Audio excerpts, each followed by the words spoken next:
Bomb ફોડી જ નાખવી, પછી આપણે બોમ્બ ની બીક તો ન રે. ઈ હાસુ. જો હું બોમ્બ ફોડું. હા હા, અને જોઈજે દાજી નો જાતો, આખો રન બોમ્બ ફોડજે.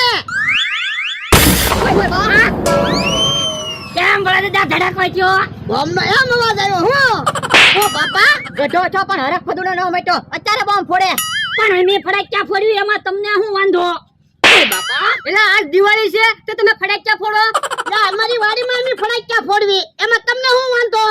ડોહા ફટાક્યા ફોડવાની તો તું વાત કરે, અમે નીકળીએ ને એટલે તાણીને બોલવાનું નહીં. યો બોલો, અમારી વાડીએ અમારે નહીં બોલવાનું. કીધું ને નહીં બોલવાનું. ના રે ના, અમે તો અમારી વાડીએ બોલવી જ છે ને. આ તે બોલ લે. તો હું અમારે મૂંગું બેહવાનું. ઓ બાપા પાછો બોલ્યો, કીધું ને નહીં બોલવાનું એટલે નહીં બોલવાનું. એ કે કાકા ટોલું નો મારતા હોય, હેરાન થઈ જાહો. ઓય બાપા, તું તો સાનો માનો બેસ. ઓય દાદા, તમારા ભાઈબંધને બોલાવો ને. એ હારું આમ થા, ભલે એના ભાઈબંધને બોલાવે.